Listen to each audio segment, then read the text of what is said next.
अध्यक्ष की मौजूदगी में प्रेस कॉन्फ्रेंस सुनी। खोल के हम जीत के रहेंगे अंतः उपचुनाव को।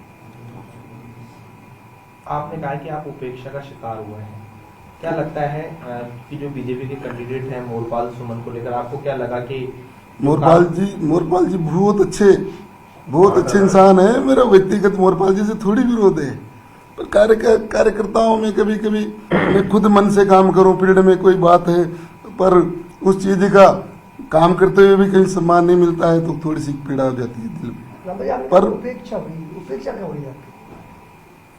मैंने टिकट मांगा 1 बार 2 बार, उसमें भी मुझे दरकिनार किया, पर मैं संतुष्ट था। चलो संगठन का निर्णय है, कभी हो जाता है, आज नहीं कल मिलेगा। पर बाद में भी कुछ मुझे लगा और मैं पीड़ा में ज़्यादा हो गया, तो मैंने निर्णय किया कि मैंने निर्दलीय चुनाव लड़ते हैं।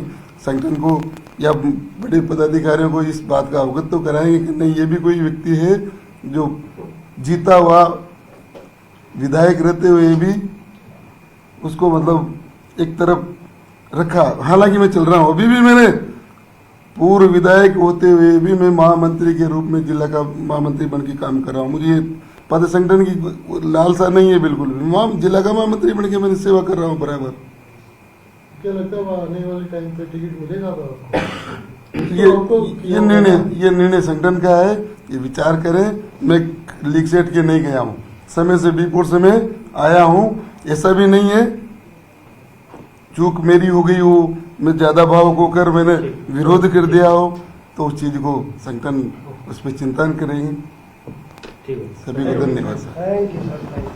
ओके सर, बताइए सर, आपको मिठाई तो खा के जाना पड़ेगा ना। आप खिलाओ। हाँ मैंने तो खिला दिया, आप को खिलाएंगे और बाकी तो अंतर चुनाव से बड़ी जानकारी सामने आ रही है, जहां पर भारतीय जनता पार्टी के बागी प्रत्याशी मान गए हैं। प्रेस कॉन्फ्रेंस में उन्होंने इस बात को कह दिया कि वे संगठन के साथ हैं और भावुकता में उनसे निर्णय हुआ। संगठन की तरफ से समझाइश उनसे की गई। और न्यूज़ 18 राजस्थान ने सबसे पहले आपको बताया कि अंता के उपचुनाव के रण से इस वक्त की सबसे बड़ी खबर यह कि भारतीय जनता पार्टी तमाम कोशिशें करती हुई नजर आ रही, कोशिशें कामयाब भी हुई हैं। यहाँ पर सीधी तस्वीरें राजधानी जयपुर से, जहाँ पर जितेंद्र गोठवाल और के साथ में मदन राठौड़ जो प्रदेश अध्यक्ष हैं भारतीय जनता पार्टी के, और अंता उपचुनाव से बागी प्रत्याशी के तौर पर नामांकन भरने वाले पूर्व विधायक भी यहाँ पर मौजूद हैं, रामपाल मेघवाल, और उन्होंने इस बात को स्वीकार किया है। बात बन गई है, वे अपना नामांकन वापस ले लेंगे, इस पर सहमति बन गई है। तो बीजेपी को सफलता मिली अपने निर्दलीय को, अपने बागी को मनाने में, घर वापसी उनके करवाने में, क्योंकि लगातार मुश्किल ऐसी हो सकती थी कि चुनाव लड़ते तो एक बड़ा वर्ग जो है उसके वोटों को लेकर के सेंधमारी का डर था, और आखिरकार अब बीजेपी अपने बागी को मनाने में कामयाब हुई है।